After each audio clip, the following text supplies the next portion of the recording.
Hello, Mr. Lorayne. Hey, how you doing, Ron? Oh, hello, sir. Say that again? I said you're right on the button. I think it's just 2 o'clock. Where are you located? I live in Fort Worth, Texas. What's the time there? It's 1 o'clock. Ah, so it's an hour's difference. Okay. It is, and you're in Massachusetts now. Is that where you were born? No. I was born on the Lower East Side of Manhattan. I'm an original dead-end kid, born right off the East River. It was a ghetto, Ron. Of course, I didn't know that. We didn't have television in those days, so I thought the whole world was like that, you know. Well, I read in your book, Before I Forget, that you said your family was professional poor people. That they were. That whole area was very poor. Like I said, I thought the whole world was that way. But my parents were really professional poor people. We were poorer than anybody else there. You know, as we get started here, if you'd let me, I'd like to do about a 60-second introduction to you, saying some of your credentials and stuff like that. I really want to build you up. Okay, so what are you doing? Are you taping this? I am. I'm recording this. Okay, go whenever you're ready. I'll play along with you. All right. Well. Thank you very much. Guys, I am so excited. I cannot tell you how excited I am to be talking to Harry Lorayne. And I might get emotional when I say this because he does not know this and he doesn't know me, but no person has probably made a bigger impact on my life than Harry Lorayne. In 1988, I saw him on The Tonight Show with Johnny Carson memorizing the names of the audience. And it so mesmerized me that I had to learn memory training. And I went on to learn memory training and ended up holding some memory records and for the fastest to memorize some things. But without seeing Harry Lorayne, I never would have done those things. He's authored so many books: The Superpower Memory, The Super Student, Ageless Memory, The Memory Book. Harry can't see this right now, but on my desk, I have his books stacked up. And they're not something I bought because I was going to be talking to him today. I have owned these. He wrote a book called Miracle Math, over 50 books. His books have been on the New York Times bestseller for 50 weeks. He was on The Tonight Show with Johnny Carson 24 times, The Ed Sullivan Show, The Jack Parr Show, The Dick Cavett Show. This man is a legend, but more than a legend, he is a good person. I've read his book, Remember, Before I Forget, his memoir. And Harry, I just want to say welcome, and you don't have any idea how much of an impact you've had on me. And I know I'm not the only one in the world that you've had an impact on, but it is an emotional interview for me. Well, thank you so much. That's a very nice introduction. Thank you, Ron. I'm glad I've been of help. Now you got to send me 10%. No, really, thank you for that very nice introduction. You know, I mean it. And you know, I'm looking at the date right here, April 3rd. If I'm correct, you are going to have a birthday in about a month, and I don't believe how old that you said you're going to turn. Would you mind sharing that a little bit? Yeah, it's almost exactly a month. It's May 4th. And I'm going to be, I find this difficult to say. I can't believe it myself, Ron. I'm going to be 94 on that birthday. You know, so I got one question before I get started. You know, what's the secret? I feel like I'm 47 years old. You don't sound any. 47 again. All right. Oh God, 47. No, I'm going to be 95. I don't believe it myself, Ron. What is the you sound so sharp and mentally quick. What is the secret to, I think you even have a book on this about aging in the brain. No, not really. I'm not in that area at all. I'm not a doctor. Come on. I have 1 year of high school, so I'm not going to talk about anything medically inclined. I don't know. I guess I'm just What? Yeah, look, I got to be honest with you. I have pains in places I didn't know I had places, Ron, and etc. Physically, it's not good. My mind, thank God, seems to still be working. I don't think it's on the 8+ cylinders that it used to be, but I think I get by okay mentally. Physically, so and so. So one of my cliches, Ron, is growing old sucks. But, every time I say that to anybody, the response I always get is, well, think of the alternative. That's right. Well, and what I meant by you just sound so sharp. I gotta think all the memory stuff you did throughout your life helped exercise your brain. And I'm not a doctor either, so I don't know the answer to that. But you just told me, you said you got 1 year of high school. I think you were on the Tonight Show or some show once, and you gave that answer that you've been 1 year of high school, and it caused quite a stir with the audience. Is that right? No, what happened is it was on the Johnny Carson show. And in those days, it's a long time ago, there was no email yet and stuff like that. So Freddie DeCordova, he was the producer of the Tonight Show, called me about 2 weeks after this visit that I was on with Johnny. See, Johnny knew my background. We became friends. We used to see each other personally, even every time I was in California, even when I wasn't doing his show, but I was there to do an appearance or whatever. We would get together and have dinner and so forth. So he knew my background, and he thought it was very interesting.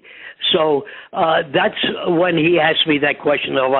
I think the way he worded it was something like, Harry, how does a D's, Dems, and Does kid from the Lower East Side of Manhattan and New York City become the world's leading, foremost memory training specialist, et cetera, et cetera? So anyway, when he had said who has 1 year of high school, and we went on from there, and it was fine. The studio audience was fine. But 2 weeks later, Freddie DeCordova called me and he said, Harry, we've got about 4,000 or 5,000 pieces of mail about your last appearance on the show, and it's all negative. I said, what the heck did I do? He said, when we talked about having 1 year of high school, he said all the people, the main gist of all the mail that they got was something like, we have enough trouble keeping our kids in school. We don't want to hear some successful guy say that he only has 1 year of high school. So, you live and learn, Ron. I realized that was a wrong thing to let go, to have Johnny say it without interrupting, or when I'm asked what education I have, and I have been asked that a lot on television or radio appearances, and I always said 1 year of high school, which is true. But, let's face it, Ron, when I talk, I'm not a PhD. Come on, So, but you live and learn. Now, when I'm asked, I'm not going to lie. So somebody says, what's your education? Well, I think the way Johnny Carson started it, he started to laugh and he said, how many degrees do you have? Something right. Like that. So anyway, now when I'm asked that question, I say, well, I only have 1 year of high school, but, and I say this without taking a breath, I say, but if I had it to do over again, of course I would get my diploma. Then it's okay. Right, that's a good answer, and it keeps the kids motivated. I got kicked out of college. My grades were so bad, and that's a story I don't often tell either, just because I don't want to discourage students, but I like the way you set it up. A question that Johnny Carson asked you, and I believe he asked you this, that I think everybody wants to know is, I think Johnny Carson asked you how you got involved in memory training, and you said the story had to do something with stomach cramps. Yeah, he turned white under his makeup when I said that, because he said, again, how does somebody like you become the world's memory training specialist, whatever? And I said, stomach cramps. Well, he kind of turned white under his makeup. He thought I went nuts or something. And I said, I'll explain it after the break, Johnny. Yeah, what the story is, it's a true story. Incidentally, I think I wrote some of these things you're asking me, Ron. I wrote in my book Before I Forget, so it may sound repetitive to some people, but you asked me the question, I got to answer it, right? Yeah. Okay. What happened, and I'll try to shorten it. It's kind of a long story. When I was about, I don't know, I must have been 10 and a half, 11 years old, there was a teacher by the name of Mrs. Goldfisher in my school, and she would give us a test every day, 10 questions on a yellow rectangular piece of paper. I mean, I've never forgotten this, and I'll never forget her, And anyway, the point was that we had to bring these tests after she graded them. We had to bring them home for one parent to sign. And I was getting grades like much less than passing grades. I was getting 40s and 50s. To go off on a tangent, Ron, I found out in those early years that I'm dyslexic. Now, forgive me, Ron, I go off on tangents because all these things start to fit together. Some decades ago, I wrote an article titled How Bad Things Become Good. And one of the items in it was about dyslexia. Being dyslexic is not a good thing, but it was dyslexia that forced me into the memory area, into memory business, and gave me the reputation and the background, the books I wrote and all that started because I was dyslexic. Okay, in those days, incidentally, nobody ever mentioned the word dyslexia to me. I don't think the teachers knew the word. I have no idea. I once wrote about this also. They give you the name, you play the game. They stamped me moron, so I thought I was a moron. That's it, because we had no other answer to it. Anyway, the point is that my father, who died when I was 12, so that you see how far back I'm going, he was the signee. He had to sign, or he was the one that signed these tests that I brought home. And this was another thing where the Carson Show got 1 million negative letters because I said that my father would punch me. I found out you can't say that, at least not in those days, Ron. Now I don't think it matters. But in those days, there were so many negative letters saying, oh, you can't say your father punched you. Now when I tell the story, I say my father punished me. That's okay, all right? I think even nowadays you can say your father punched you. I don't think people would care that much. But in those days, that's the way it was. It's a long time ago, Ron. So anyway, what happened was, when I said stomach cramps, what I meant was that I really was getting stomach cramps in the morning because, and I realized this afterwards, it was only Monday to Friday, school days. I did not get the stomach cramps Saturdays and Sundays. And what it was, I was afraid. I got the stomach cramps because I was afraid of my father hitting me. Yeah. So what happened one day, and this is, talk about pivot points or life-changing moments. I remember it so clearly. I'm walking to school. I got this darn stomach ache because I know Mrs. Goldfish is going to test us again with the 10 questions. And they were always questions that either she were on pages that she told us to read in our books or she mentioned in the classroom. Okay, I'm walking to school with this darn stomach cramp, and suddenly a little bit of a light bulb goes off in my brain. And I said, how in the world can I stop my father from hitting me? And the answer, of course, was obvious. Get better grades on these darn tests so he doesn't punch you or punish you or whatever you want to call it. And, of course, the next thing in my mind was, well, how the heck do I do that? How do I stop him from punishing me? Well, obvious answer. Get passing grades, darn it. Okay, I just said that. So how do you get passing grades? Here comes the life-changing moment. Remember the answers to the questions that Mrs. Goldfisher asks. That changed my life. I went the next day to the library. I asked the lady, I could picture her so clearly. I'm going back 80-something years ago, for God's sakes, and I could picture her because this was so important to me. And I told her, gee, I have to learn how to remember things, etc. Is there a book that can help me?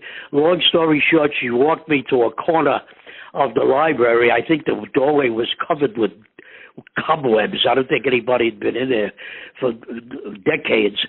She took me inside, and in the corner of that room was a little group of books on memory training. I mentioned this in one of my sites on the internet, Ron. It's where I talk about old systems of memory, because there were books there dating back to the 17th, 18th, 16th century. Some of those are in my library now. And I have this, as long as I mentioned it, it's called memoryimprovement.org, O-R-G. And I talk about the history going back like 3,000 years about memory training. Anyway, she left me in that room. I started to go through the books. Now, again, you got to remember, I'm 10 and a half, 11 years old. Most of the stuff I read, and she kept coming in to check to see if I was all right, Ron, because I was in there for hours. I got so involved in it. So most of the stuff I read went in one ear and out the other. I didn't understand it. But the tiny little bit that I did understand changed my life. And what I did, and I didn't realize I was doing it, I started to change that tiny little bit, change it so that it would fit my specific problem, which was, how do I remember the darn answers to the questions Mrs. Goldfisher asks? Obviously, in those, when you're 10 and a half, 11 years old, the questions that you get, you can't intellectualize. You either know the answers or you don't. Like one of the questions, and I use this as an example I did for years when I told this story at personal seminars that I did all over the world, where I would say something like, I'm trying to figure out how to say it in a short way, because, again, I'm going off on a tangent. Somebody wrote many years ago, Ron, they said it's very difficult to start Harry Lorayne, but it's much harder to stop him. So, you have to forgive me when I go on and on. Anyway, one of the questions that I remember was on one of these tests was, what's the capital of Maryland?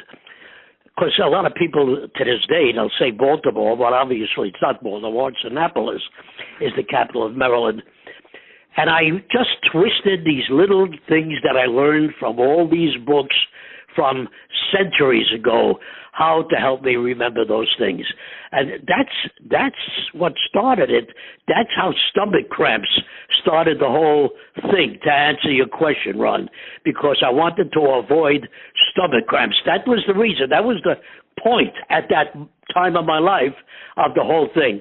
Incidentally, I started to get hundreds on the tests. And one day, I'll never forget this either. It's kind of interesting. I'm walking into the classroom, and Mrs. Goldfisher is sitting at her desk. And as I walk in, she says, Harry, I want to ask you something. What's happening? You're getting hundreds on your tests now, which I always thought you should, but you didn't. But now you are. What's happening? I said, well, I learned how to remember the questions you're asking. She says, well, what do you mean? Well, I gave her this example about the capital of Maryland. And I said to her, well, for example, when I want to remember that the capital of Maryland is Annapolis, there was a girl named Mary in the classroom. I pointed to her and I said to Mrs. Goldfisher, I visualized an apple landing on Mary's head. An apple is... That's Annapolis, landing on Mary's head. Mary land. I'm tying the two together. But the reason I'm telling you this story, as I'm talking to Mrs. Goldfisher, and I'm telling you this, I see her eyes glaze over, and she interrupts me. She said, all right, Harry, take your seat. She thought I was crazy. So at that point, at that age, I didn't want to tell anybody about this. I didn't want people to think I'm crazy. All I cared about, it was stopping my father from hitting me. I was bringing home hundreds on my test, so he didn't have to punch me or anything, okay? But you know what was interesting, Ron? When I sat down, and when the boys and girls in my classroom started to talk to me, they said, Harry, what are you talking about? How do you do blah, blah, blah? The kids were interested, and a lot of the kids started to apply it also to memory problems. Wow, I did read that story about the stomach cramps in your book, Before I Forget, and it is a great book, and everyone should get the book Before I Forget, and go to the website he just mentioned, memoryimprovement.org. I had one thought, Harry. You said that your teacher got this reaction, maybe a little bit astonished. I remember reading in your book, Before I Forget, that there was a college student at the College of Law at Chicago's DePaul University, and he was almost expelled for cheating. His professor didn't think that anybody could remember as good as he did because he was using your system. Absolutely, yeah. This guy, he called me. He was in tears. He said, I'm going to be thrown out of the school. How do I avoid it? I remember telling him there's only one way to avoid that. Tell your teacher, who don't tell him I said so, has got to be an idiot to accuse you of that. But if you want to prove that you can really remember things, tell him to take any book that has facts in it and to read it to you personally as you're standing there in the classroom, and just apply my systems and then let him test you on it and show him that you remember it. And that's what he did, That solved the problem. Yeah, and that's amazing that people don't even believe how good the human brain can be if you use a system. One thing you just said, you said you were 10, 11, somewhere around there when you had these stomach cramps. If I'm right, it was only 8 or 9 years later that you were on the Jack Paar show. Is that right? You were 19 years old? It's all blending in my mind, Ron. Okay. I think I was older than that. Okay. Yeah, I must have been. I'll tell you why. When I was about 19 years old, I thought I think I mentioned this in Before I Forget also. Incidentally, my closest friend, Mel Brooks, I think I told you this, and I think it says so on the cover. He told me to call it a re-memoir, which fits, who I am. Anyway, when I was about 19 years old, as I say, it's all blending in my mind, I think I was about 19, my first love was card magic. That started also when I was 11, 12 years old, and that changed my life also because I was the shyest kid in the world, Ron. I mean, shy to the point of sickness. I never made eye contact with anybody. I never spoke to anybody unless they spoke to me first. And what happened, incidentally, Ron, if I'm talking too much, stop me and I'll go off on another. No. No, you're great. Keep going. Okay. I was the shyest kid in the world. Okay. Most every day after school, I would go to the Pitt Street Park. It was really called the Hamilton Street Park, but it was on Pitt Street, downtown New York City, where there was a counselor or a teacher, a middle-aged man, who was teaching the kids the table tennis, shuffleboard, things like that. And I used to go there most every day. One day it was pouring rain, or it started to pour rain while we were there, and he shuffled us all into a room so that we wouldn't drown, and he didn't know what to do with us. Ordinarily, he's teaching us some paddle tennis or whatever, and he did a card trick, and that was another pivot point for me. That was another life-changing moment because I said to myself, oh, my God, if I could only do that, if I could only do that. What happened? Oh, God, I remember these things so clearly because, like I say, they were life-changing moments. I lived in a tenement, in a 5-story tenement on the Lower East Side. No elevators in those days. You walked up 5 flights. And in those days, there were always milk bottles or empty milk bottles outside most of the doors, because people used to, when they finished a bottle of milk, they put it outside. And in those days, the milkman would come, he would take the empty bottles and put down full bottles. Those were the days where the milk bottles, they were always glass in those days, and near the top there was the cream. That's what you had to do before you opened the bottle. You had to shake it so the cream would throughout the milk. And what a lot of the kids used to do, they would open it without shaking it so they could drink or sip some of the cream. Okay, so there's another great memory, right, Ron? Right. Drinking cream. Anyway, the reason I'm telling you this is I stole a bunch of empty milk bottles because the deposit, I'm not sure, again, this is, many decades ago, it was either 2 pennies or 3 pennies a bottle when you took them to the grocery store. So I did that. If I remember correctly, and I usually do, I think a deck of cards at that point, the cheapest deck of cards was 18 cents. So I stole enough milk bottles to buy a deck of cards, to get the deposit, to buy a deck of cards. And I sat down trying to figure out this trick. What happened, and again, another pivot point, life-changing moment, because I don't know if you're aware of this, I've written over 20 books on card magic, because as I said, that became my first love, and I'm known all over the world to magicians, okay? So anyway, I figured out about 4 or 5 different ways to do the trick this counselor had showed us. Oh, I was so excited. I figured out that trick. But now it became like a tree falls in the forest, and if nobody is there, does it make a sound? I figured out all these tricks. What good is it to me if I'm not doing it for another person, Then there again is a life-changing moment, because I had to say at least 3 words to somebody. If I wanted to show them this trick, I had to say, pick a card. Right? Otherwise, I couldn't do the trick. Right. So that started a new, I can't even think of the word. It started a life for me. And what started to happen, a lot of my friends there on the Lower East Side for whom I had done this trick would say, hey, Magish. They called me Magish for magician. Hey, Magish, can you show us another trick? Well, I didn't know another trick. Again, I went to the library and started to look at the section where there were magic books. And in those years, again, I'm going back to the late 1930s or something like that, or early the late 1930s, I guess it was. The books on magic were not the kind of things I was interested in. There were tricks with magnets and nails, and I was interested in card magic.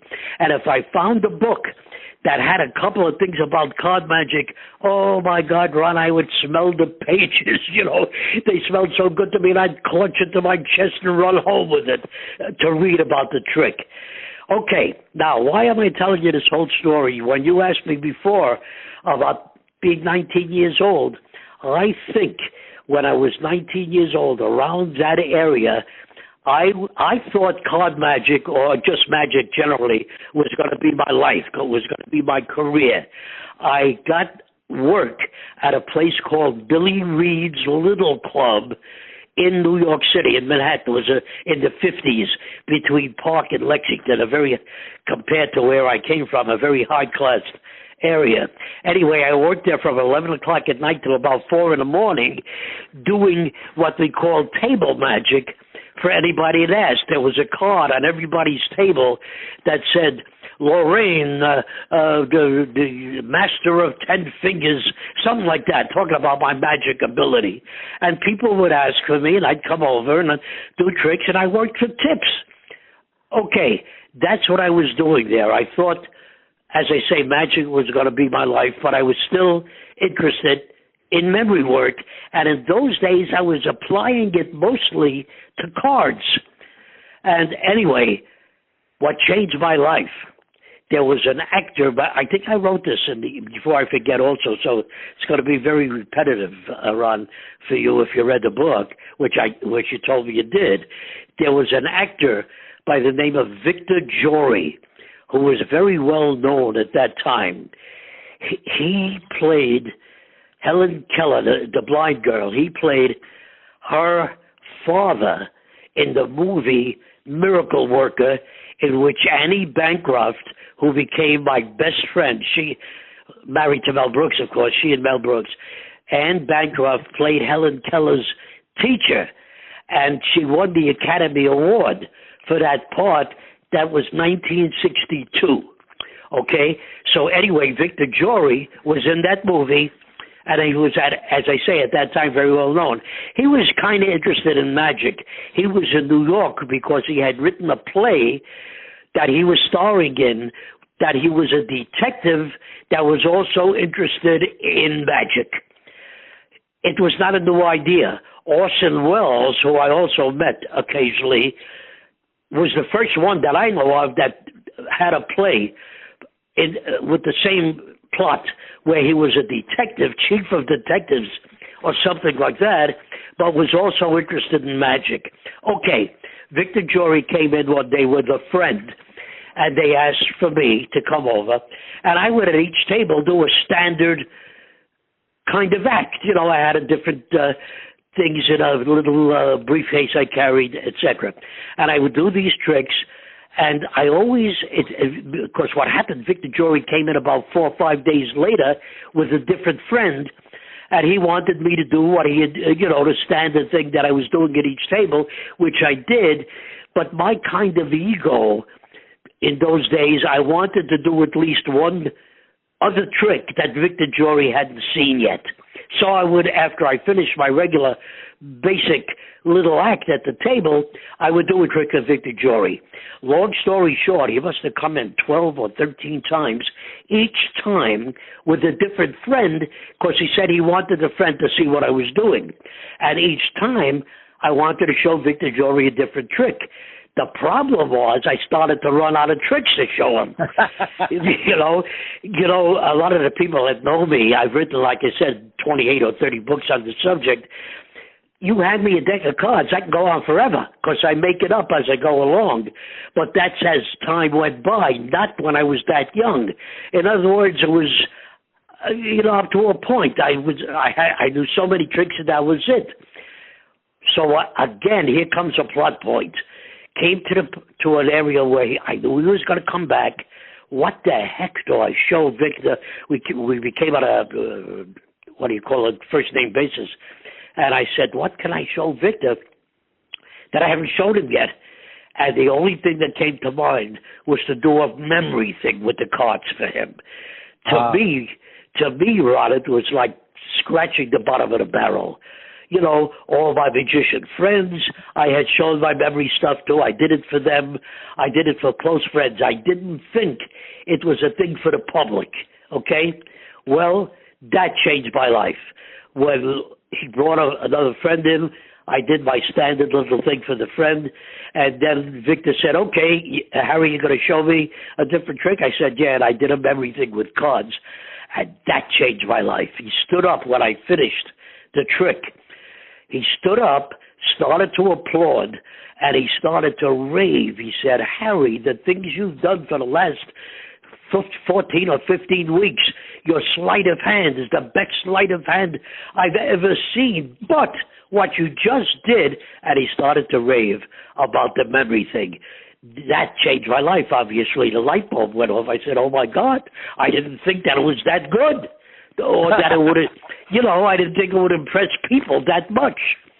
So that, again, was a life-changing thing, that Victor Jory got so excited over the memory card stunt, which was a very strong thing. I was very good at it, but as I said, I had not done it for the public at all, really, and he couldn't stop raving about it. Well, it's amazing that, we can have that you had such life-changing moments with that counselor, at that day in the rain, with the stomach cramps, with Victor Jory.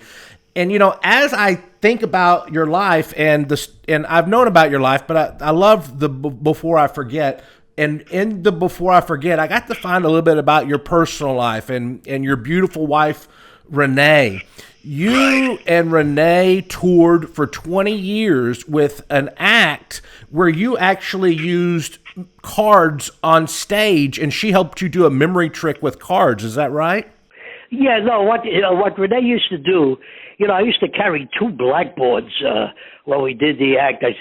I started to feel like that's a salesman, carrying these two big blackboards. Yeah. And anyway, one of the boards had slots on it. I don't explain it, like ribbons, and it was numbered from 1 to 26, and it was able to take giant cards.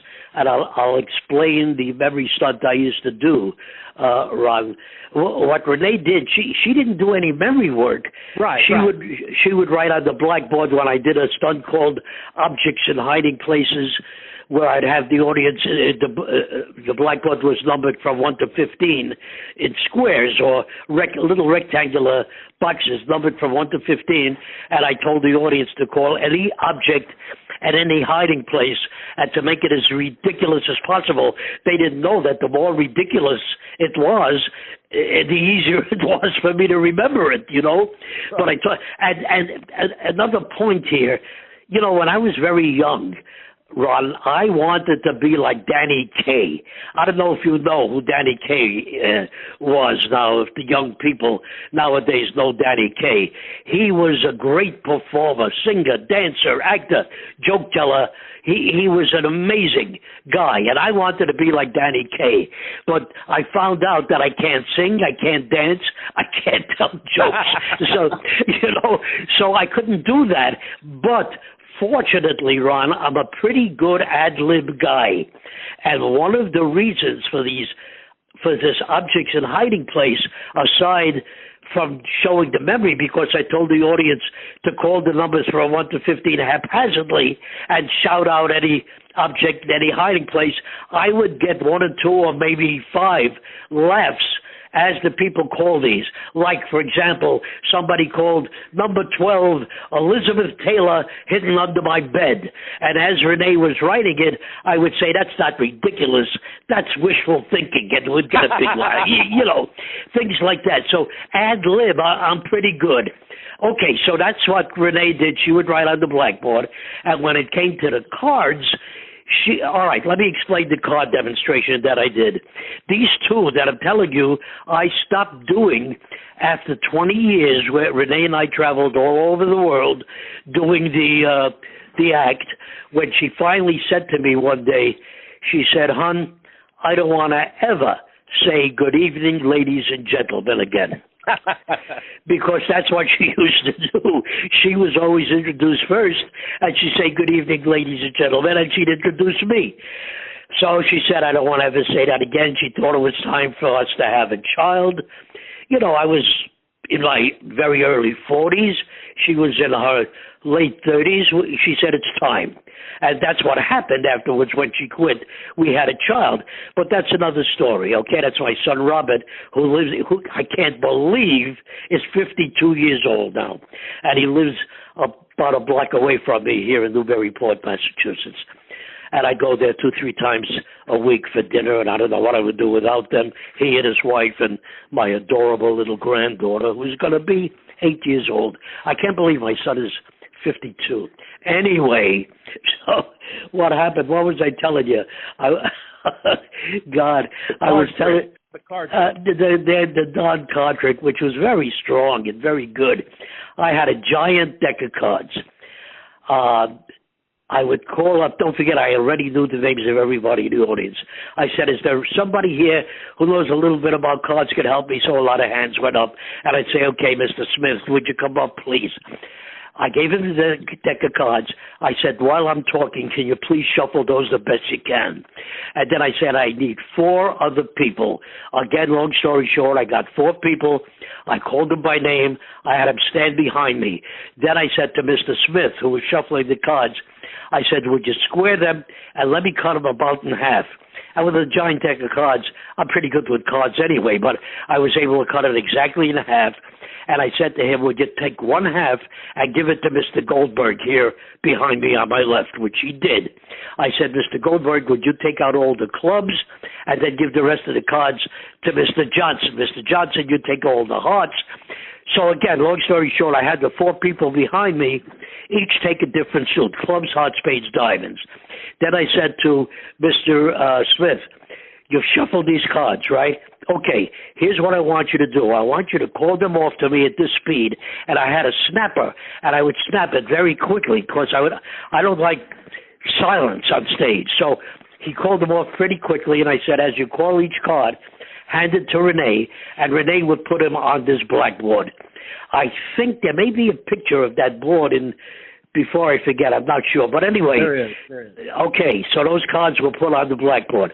Now, the point was, I said, Mr. Smith, thank you. Let's give him a round of applause. He sat down. Now, I said, here's what I'd like to try to do. I would like to try the gentleman behind me, which cards they are holding. Mr. Whatever, would you come over here to my left, spread the cards in front that you're holding in front of you. Don't let me see them. And I said, as I call them, please hand them to me. So, you've got the ace of clubs. He'd hand me that. You've got the two of clubs. You don't have the three of clubs because that's the 17th card on the blackboard, and wow. that would get the gasp, obviously. And I would do that with all the clubs, and he would sit down. Then I do the same thing with the hearts, and then I do it with the spades, with the diamonds. You know, I'm a pretty good showman. I would never, you know, you need an ending for these things. So with the diamond guy, the last guy, I would call off. You have the ace, you don't have the two diamonds, that's the 18th card, and blah, blah, blah. In the middle, I would kind of, I'm a pretty good actor, Lon. I would hesitate as if I'm really letting the sweat drop down my forehead, you know. So wait a minute. Oh, all right, I'll get to that in a minute. You've got the 9 of diamonds. You don't have the jack of diamonds. That's the 4th card, blah, blah, blah. In other words, I ended with him holding one card that I passed by as if I couldn't think of it, one of the cards from the middle of the spread, like the 6 or 7 or 8 of diamonds. And that was my ending, because after I called it, and he's standing there holding one card, and I had my hand to my forehead, you know, like I say, I'm a good actor, and I'd say, okay, give me a second. I think I've got it. You're holding the 7 of diamonds. And he would turn into the audience, and that got a standing ovation. So that was the card stuff that I stopped doing when Rene left, because I needed someone, you know, to put. Also, what was important, I needed about 30 seconds after all the cards were called, and I had Mr. Smith sit down, where Rene would say, now what Mr. Lorayne will attempt to do is to tell the 4 gentlemen or the 4 people behind him which cards they're holding. I needed that heart to talk for, like I say, 20 or 30 seconds to lock all the cards in my mind. So when she left, I cut out those 2 demonstrations. And you know, Ron, I've written about this also. I've been very lucky in my life.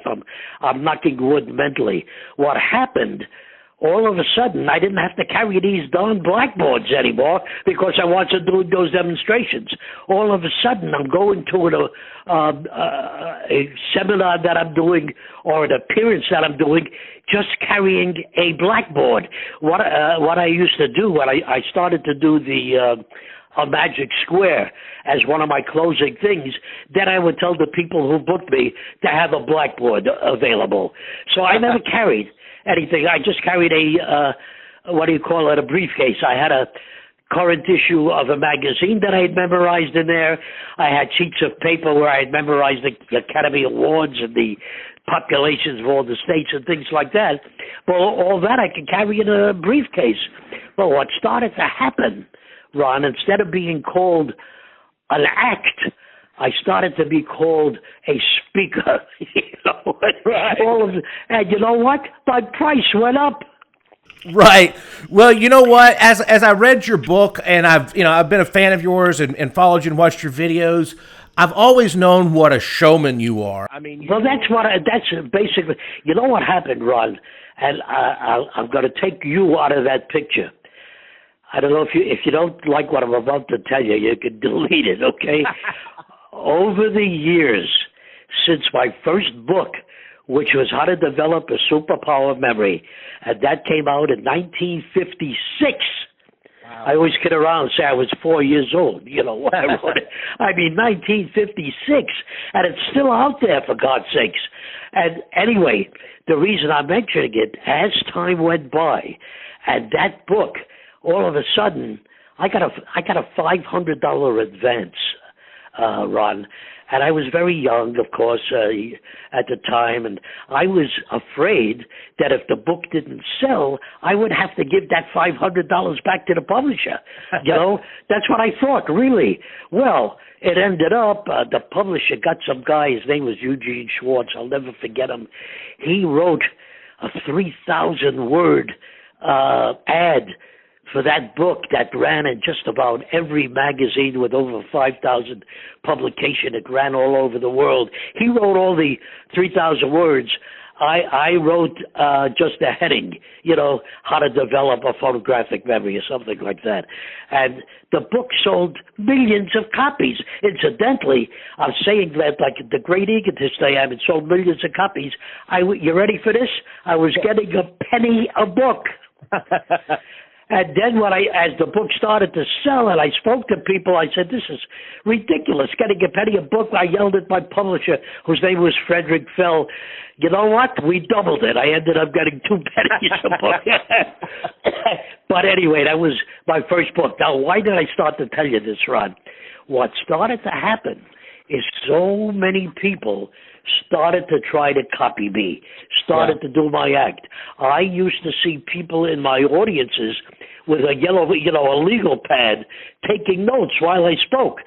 Some of them were doing my act word for word. And here's the point of this, because you said something before about what a showman I am. Right. That's the point. The card magic, which I am considered, again, I don't want to sound egotistical, but I'm 94 years old. I don't give a darn. I'm gonna say it like it is. I'm considered one of the top living cardmen, sleight of hand artists with a deck of cards in the world today. Okay, so that and memory, what I always said and wrote, were my two medias of entertainment. Basically, I'm an entertainer. So I don't care what you do. I don't care if you flap your arms and fly around the room. If you don't entertain your audience, you're going to bore the heck out of them. And that's what a lot of the people over the decades who stole my act did. They bored the hell out of you. Ron, what could be more boring than standing on stage remembering things?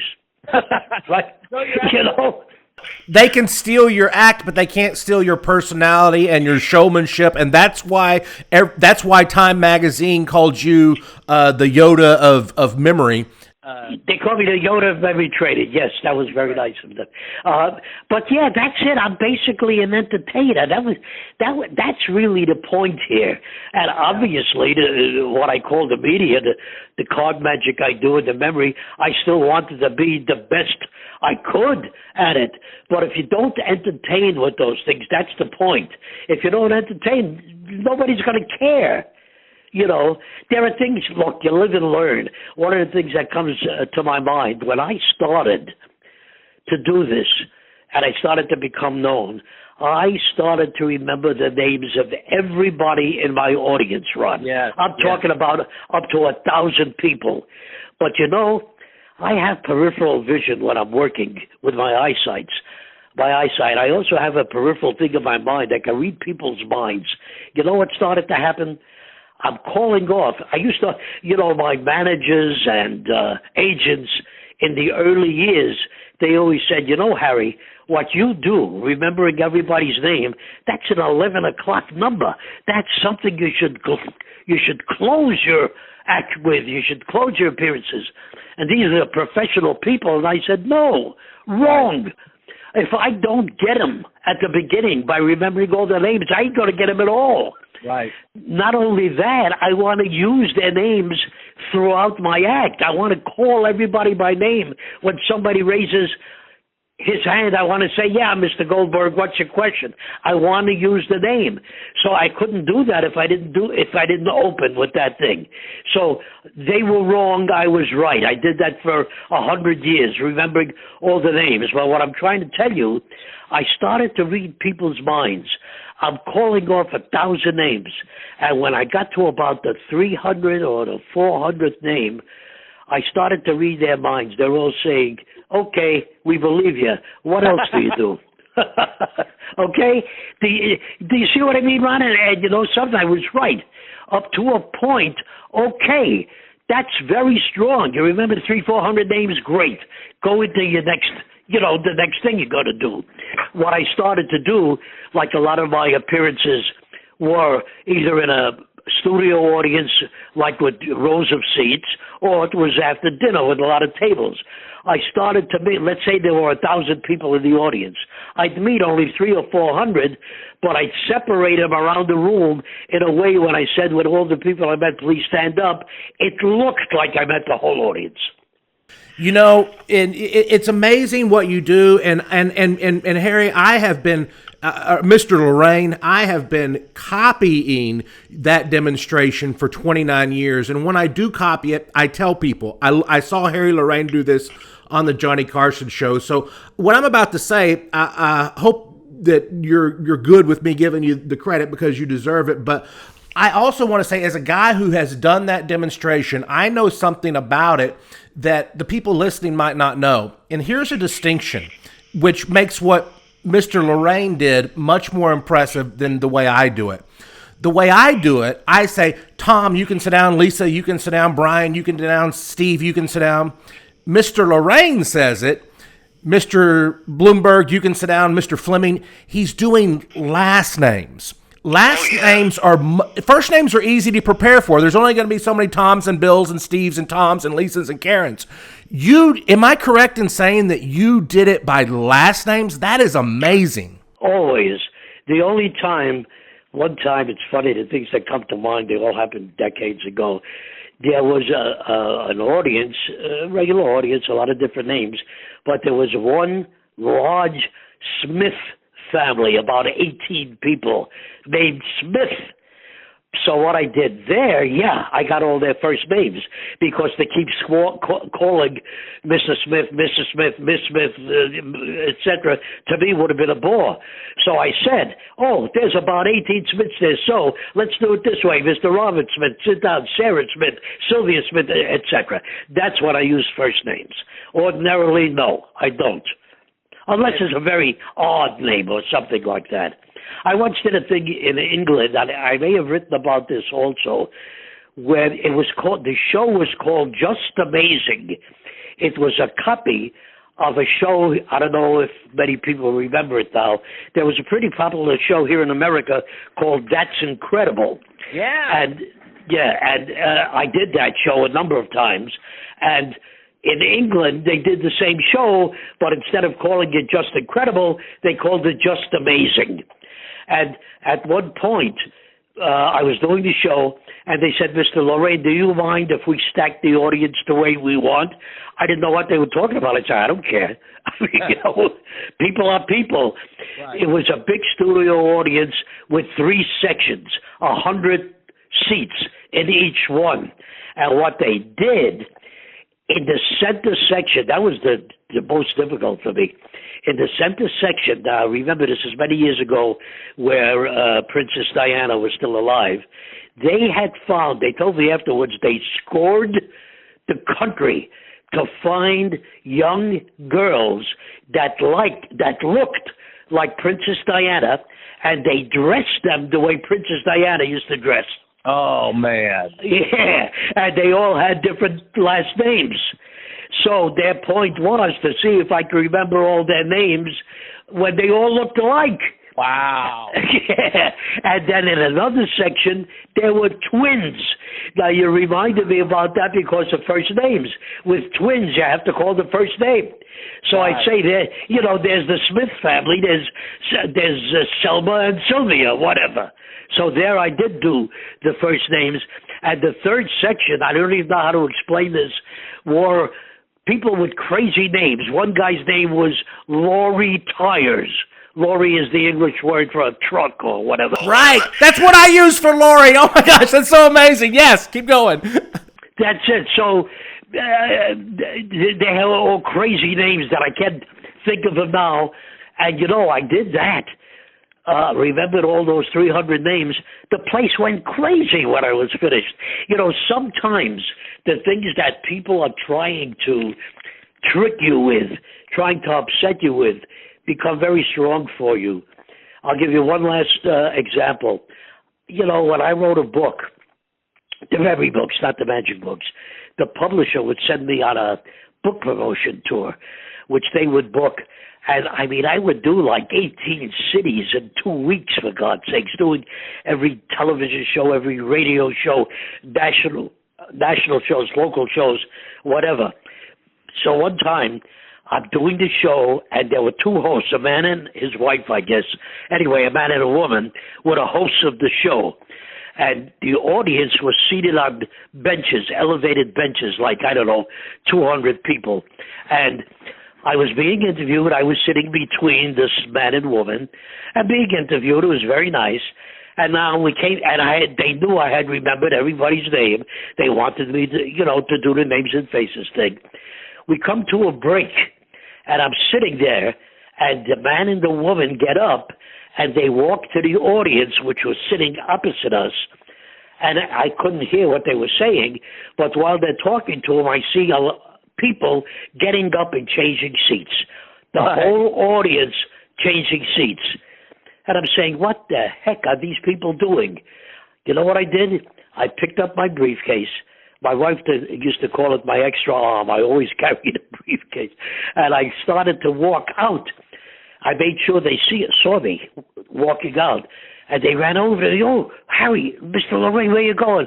I said, what are you doing there? Well, changing people's seats. Oh, we wanted you to... I said, don't you think you should have asked me first? Don't you think that maybe I would say, no, I don't want you to do that, so I don't look like an idiot? Right. Well, I can't remember the people's names because you made them change seats. They said, oh, we have another minute left for the break. We'll tell them all to go back. I said, no. Don't tell them to go back. Let me handle it. And I went back. At the end of that story is when I asked everybody to stand. That's the point I'm telling you, where sometimes when people try to upset you, you come across much stronger than you would ordinarily. I started to tell all the people which seat to go back to. In other words, I'd say, Mrs. Smith, would you leave Mr. Jones alone and go back to your husband, Mr. Smith, who's making time with Mrs. Sullivan, for God's sake? Things like that. So I finished the thing by having everybody go back to original seats, which got me 3 times the applause I would have gotten ordinarily, So, those things happen. You have to be able to take advantage of it. Now, you do so well at it. What would happen? Like, I think in your book, before I forget, you said you had a gag or two you might say as a joke if you couldn't remember a name. Did you have, like, I might always say, oh, you know why I forgot your name? You're just a pretty lady and I got nervous, and everybody laughs and they forget. What did you have any things like that you would say if you couldn't come up with the answer? Not really. The only thing I had, and I don't know how you end it, Ron, when you do the names, but like I told you a while ago, these things need an ending, a definite ending. So the only thing I can tell you, apropos of what you're asking, I didn't have any particular gags about it, but like I say, I'm a good actor, and I would always pick somebody that the whole audience could see. In other words, where the man or woman was sitting who had a very complicated sounding name, okay? Yeah. And like I say, I'm a good actor. I come to that person, I'd say, oh, I'll get to you in a minute, and I'd call off other names. And I kept doing that every once in a while, look back at him and say, gosh, it'll come to me. And I would do that until he was the only one remaining standing. And I looked at him and I said, you know something? I think I got it. I hope I pronounced it correctly. You are Mr. Pennsylvania. And of course, he'd shake his head and sit down, and the audience went nuts. It was an ending. That's the whole point. So that's the only answer I have to your question. I'm a pretty good ad-lib guy, but there were no particular jokes there. I used to do, things for laughs. Well, another thing silly thing comes to mind. When we first started to do the act, I used to buy miniature bottles of champagne. I used to buy cases of them. And I had a promotion picture of Rene and myself. I think that's in Before I Forget also. And I made little labels of that, and I would paste it over the label on the champagne bottle. In other words, it looked like I was manufacturing the champagne. And I would carry one bottle to every show we did. And why? Toward the end of the show, when I would have everybody test me, like, I'm a fast talker, which I think you saw, which you see now when I'm talking to you, and I'm 94 years old now, so I talk much faster than 20 years ago. Anyway, they were testing me on I would have people test me on everything. Objects in hiding places, the cards, the populations, the Academy Award winners' names, everything, and I was machine gun answering them. Okay, when I was doing that, before I started, I said, and if I forget anything, and then I would show the bottle of champagne, if I forget anything, you'll get a gift of this special little bottle of champagne. Okay, what I did, just to get a laugh and a little extra applause, and again, my timing is pretty good, I was doing this whole thing, and then one person would say, what's my name? And then again, here comes the acting. I'd say, oh, God, I'm sorry, sir. And I'd hold up the bottle of champagne. Would you come and get this? And he'd take the bottle of champagne. And as he's walking back to his seat, I'd say, Mr. Goldberg, enjoy it. And that got the big laugh, you see. Now the question is, why did I stop doing that? I stopped doing it because, sometimes you don't think right. I'm doing a show at a high school, for high school students. Long story short, I do my act the way I always did it, and I give a young guy a bottle of champagne. Okay, big laugh, big applause. At the end of the show, the principal comes to me and says, Mr. Lorayne, you were marvelous, but do you think it's a good idea to give a young person a bottle of champagne? So I said, you know something? I swear to you, I never thought of that. And I never did the champagne again after that for any audience. Well, you had so many good things there. Speaking of alcohol, in the book Before I Forget, I remember a story of you went to an event with Rene. You went in and memorized 49 names. There was a famous person in the room. I don't know who it was. Can't remember at the moment. But then you went and had a drink at the bar with Rene. Then the audience left, and you didn't know they were going to leave, and a new audience came in. Oh, yeah. I remember that pretty well. How the heck do you get out of something like that, right? But, I sometimes amaze myself. I got out of it. I called out the names of a previous audience because, again, I've been very lucky in my life. This new audience that came in didn't all know each other necessarily. So when I had them stand up and I called names, each person thought that I made a mistake only with his or her name. So they just sat down. They didn't want to say anything. And I got the same kind of applause when I was finished. I made up every name. All right? And you know what? I had no choice. People say to me, why, when I tell that story, why did you do that? I said, well, what choice did I have? That's my opening, And I kept calling these people by those names through the entire show. Nobody said anything because, like I said, they all thought that I only forgot their particular name. And it's a hilarious story. It's a funny story. It talks about the power of suggestion and all that. But I mean, that's a lot of what it was. But you had a drink in between afterwards. If I have a drink the day I give a speech, it just wrecks me. But clearly, it doesn't affect you. Is that something you would do? Oh, yeah, up to a point. I once, I may have written this in the book also. We were at a show, and we're sitting at the bar, Rene and I, waiting to go on, and I said to the bartender, I said, bring us a couple of drinks. He said, no. He said he was told not to serve us any drinks. And I got very annoyed. And I went into the room, and I started to take apart my blackboards, and I made sure that the head man there saw me doing it. He came over. He said, what are you doing? I said, I'm leaving. He said, why? I said, because my wife and I would like a drink, and the bartender told us that he was told he can't serve us a drink. If he can't serve us a drink, I can't perform. Bye. He said, no. He took me, he told the bartender he can give us a drink. Isn't that strange, Ron, the things you remember? What a silly thing. Why the bartender was told not to serve us a drink before that, I don't know. Maybe they thought if I had a drink, I couldn't perform. I don't know. Yeah. Well, and I want to be respectful of your time, but I'd love to ask you a couple more stories here. And one of the stories that is so funny is the story about when you spoke for the little people. Oh, Jesus. Well, I'll tell that story. I had been very busy. I was doing 2-3 shows a day. Some places, some hotels would have 2 shows because they had so many people there. Their room couldn't accommodate them all, so they would have a show at 8 o'clock and then another one at 10 o'clock or 11 or whatever. Anyway, I had to do a lot of shows. I was very busy, and we were flying to Washington, D.C. I'll never forget this. I was appearing at the Sheraton Hotel, where I had appeared a number of times. That was a hotel that used to have a lot of business meetings and affairs and things like that. So I used to work at that hotel quite often. Anyway, while we're flying there, I'm saying to Rene, God, I hope it's a small audience.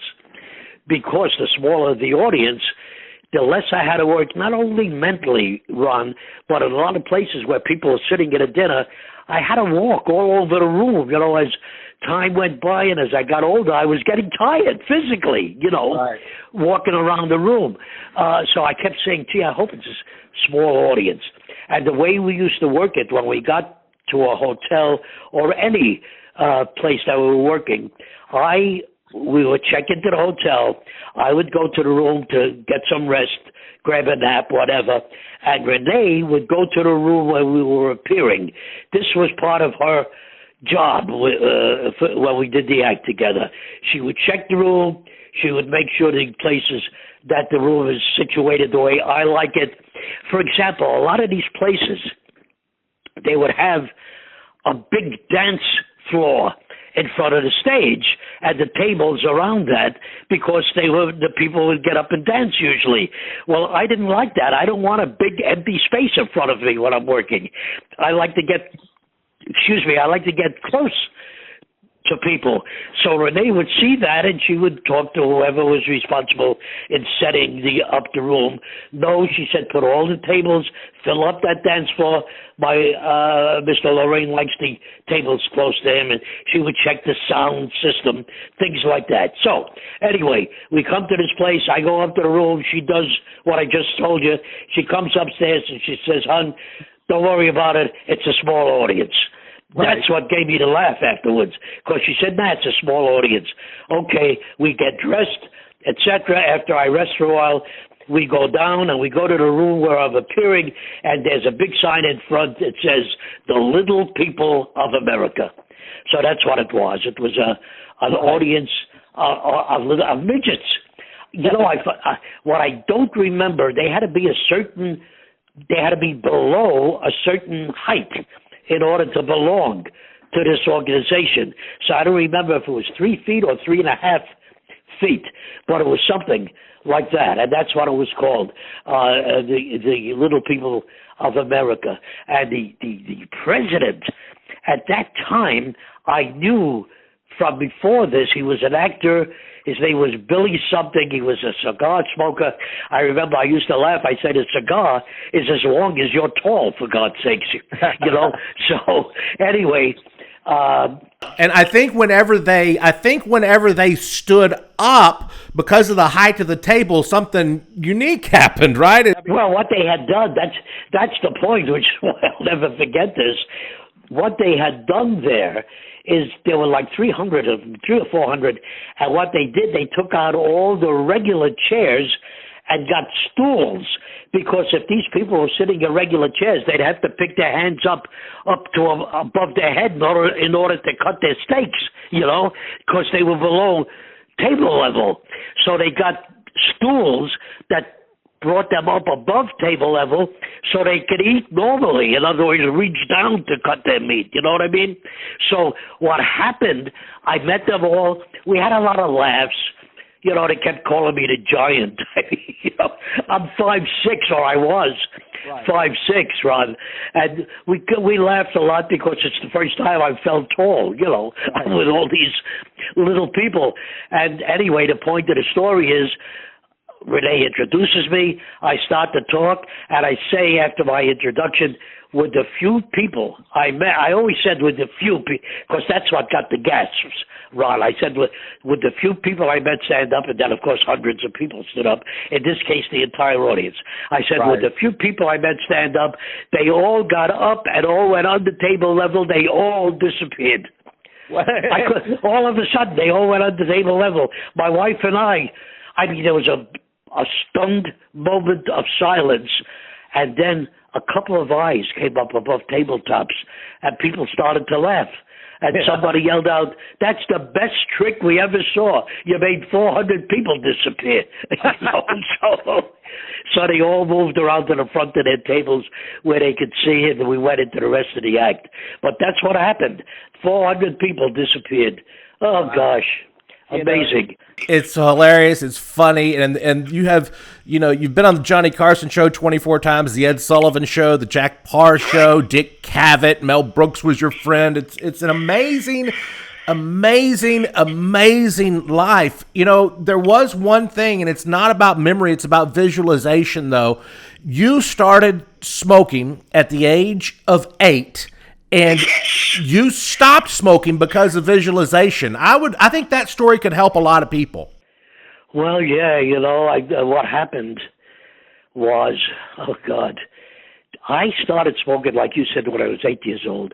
I used to follow an older man, somebody with gray hair like I have now, who was smoking if I saw one, and I'd follow him until he threw the butt away, and then I would pick it up and smoke that. I started that when I was 8 years old. Wow. And I was a heavy smoker. I used to, as I grew older, I was smoking 4 or 5 packs a day. I used to tell time by cigarettes. Somebody would say, "Harry, how long would it take you to do that?" I'd say, "Oh, maybe 3 cigarettes." It was very important in my life. We used to take cruises to St. Thomas, to the islands, because there was a store there where I used to buy cartons of Marlboro cigarettes for $1.50. That's $1.50 a carton. And I used to buy 10, 20 cartons. After a while, they used to ship them to me because they got to know me, who I was, etc., and they knew I was going to pay them. I was that kind of smoker. Okay, long story short, I don't know how to word this nicely. I started to urinate blood. Oh, my God. Yeah, that's it. Oh, God. It's a difficult story for me to tell you. I started to urinate blood, and we lived on Jane Street in those days in Greenwich Village in New York, and I was on the top floor, Rene was on the bottom floor, and I picked up the phone. We had an intercom, and I said, "Hon," and I told her about that, and she said, "Oh, God, honey, you are too precious to me for us not to go to a doctor immediately," which is what we did. And anyway, long story short, I ended up in a hospital. I'll never forget the catheters. Oh, God. And what I went through there. Now, okay, the fortunate part about this story is it was not, it was a tumor on my bladder. And it was not, I don't know what the word is. It was not serious. They were able to cure it or take out whatever they had to. Anyway, end of the story. We were getting dressed. We're leaving the hospital. I was okay. I started to urinate normally, thank God. And the doctor said, who knew me, again, we had gotten kind of friendly. He said, you know, Harry, I understand that you're a heavy smoker. I got to tell you that the odds are 50-50 that this could come back. And he said that what could make it come back is the smoking. So I said, will I cut down the odds if I stop smoking? He said, absolutely. I haven't had a puff since. Now, what you said is the point. What started to happen, oh, God, my right hand would go to my shirt pocket on the left side, reaching for where I used to keep my cigarettes and the cigarette lighter. And, you know, of course, I couldn't help it to go. The urge was unbelievable after the kind of smoker I was. And right. That's where that store, what you mentioned, came in. Because, you know what helped me, what kind of saved my life, to take away that urgency that almost stopped my heart when I reached to the pocket, I would visualize a catheter. that took away the urge. You know, and it's such a powerful story, and I think it can help so many people. My struggle is I tend to overeat when I get stressed, and I'm going to use that visualization in my own way. Get something. I don't have to tell you about visualization, Ron. Get something in your mind that is a bad thing that has to do with eating too much. Yeah, that is so true, and that's what I'll do. One more story. I joined the military after September 11th. I was in the Navy. I was in Afghanistan in 2007. When I got back from Afghanistan to pay tribute to the men who died, I memorized them all. There's 2,400 of them, and I write their names on a wall. You were in the Army during World War II. And in 1943, right before Guadalcanal, the Bataan Death March, right. You were going to be sent there, and a fluke maybe saved your life. That was that was the original story in the article I wrote so many decades ago, where bad things become good. And there are a lot of stories of some of the things I've told you during this session, Ron. Having dyslexia, which was part of that story, is not a good thing, but it gave me a career. Right. I quit school when I was 16 because that's the only time you were allowed to quit school in those days, because I felt I had to go out to earn money because my father had passed away he died when I was 12, and here I was 16 and I quit school. That's a bad thing. But you know something? If I had stayed in school, I was studying accounting. I would have become an accountant. That's okay. I got nothing against accountants. I love accountants. But what I became, to me, in my mind, is much better than being an accountant. So there's another bad thing that became good. I mean, the most important was in the Army when I did I was 17 and a half. I had enlisted in the Army because I knew I was going to be drafted anyway. At least I thought I was. Ended up, it could have been I was, and I weighed 109 pounds. So I was told when I got into the Army, somebody told me that if you weighed 108, they wouldn't take you. I weighed 109. All I had to do was run around the block a few times, you know. So anyway, I enlisted because I thought you'd get a better deal. And yes, as I wrote years ago, if they took me, we were losing the war. Let's face it. And it's as you said, it was at the Guadalcanal, the Bataan Death March. Really, we were losing the war, Ron. And anyway, I get into the Army, and in those days, I don't know if they do it now, you took an intelligence test. And again, I thought that the better your mark, the better you show what a great intelligence you have, the better job you're going to get.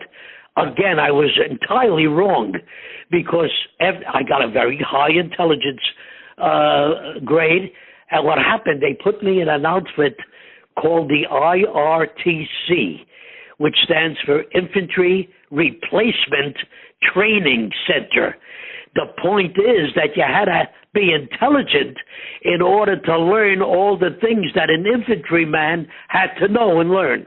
Right. And it was a death It was a suicide squad, because what happened when we were going to go overseas, what happened is as soon as an infantryman was either wounded or killed, alphabetically, one of us had to take his place in this place where he had just been shot and be able to do what he was doing, the BAR Browning automatic rifle or the handgun or whatever the heck he was doing as an infantryman, you had to be able to do.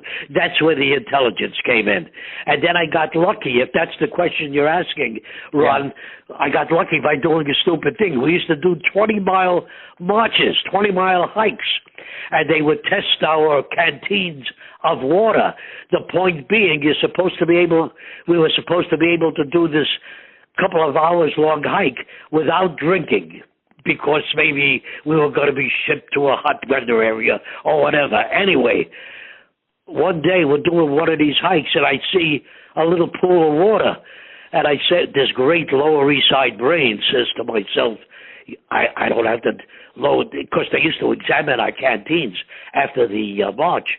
I say, so now I can touch the water in my canteen. I can drink water from that little pool. Well, long story short, it was stagnant water that I drank, and that evening I had 106 temperature. I ended up with typhoid fever, and the reason this was the major story. Oh God, it's a little difficult for me to talk about this. Right. I was in the hospital, and while I was in the hospital, my entire company went overseas, and none of them came back. Wow. So, talk about a bad thing. Like typhoid fever is not a good thing. Talk about a bad thing like typhoid fever becoming good. It saved my life. Well, you know, and that fever that saved your life allowed you to have the career that you've had, which has changed so many lives, including mine. You know, you had the fever, it was a bad thing, and it ended up being a great thing. Exactly. Yeah. No, I've been very lucky in my life, and that's part of it. And I've got, my God, I moved a few times over the last decade, and I lost a lot of things. I had cartons, because you just mentioned about helping people. I had cartons of mail, regular mail, of people telling me I saved their lives. I used to have a letter framed on my wall from some man who said I was going to commit suicide until I read your book, things like that. So those things, were very important to me, that I had that effect on people, that I helped so many people. That was important to me. Well, I know you did, and you're an icon. You're a legend. You're the Yoda of memory training. Yeah, right. Right. And you've lived just such an amazing, interesting life. And you've been so humble about it. I watched you tell Johnny Carson, that anybody could learn. And part of it is you're a businessman, so you're telling everybody can learn it because you're a businessman. You want them to be your customers, but also it's true, and you are humble about it, that anybody can do what you do. And I think that's just one of the things that's so remarkable about you. Well, that's true. One of the things I used to say is I would mention my humble background, the little bit of education I have, and I would say, look, if I can do it, so can anybody. All you got to do is know how. And what the opening of my act used to be? And I used to say, people always complain about their bad memories. You know what? You all have great memories. It's just that you don't know how, darn it, you don't know how to use it. Right. That's it. We're all born with great memories. That's part of life. That you've got automatically. Now learn how to use it, darn it. That's true, and that is how you spent your life. And I could go on for another 24 hours just asking you questions and talking to you, but I also want to be respectful of your time. But this is a day that I will remember for a long time, and I will be telling people about, and I'm going to be telling people to go to memoryimprovement.org. Well, listen, Ron, I sure did appreciate talking to you, and I still thank you for your original introduction. Well, Harry, thank you. This has been an absolute 100% honor. Thank you so much. Thank you, sir. Good to talk to you. Bye-bye.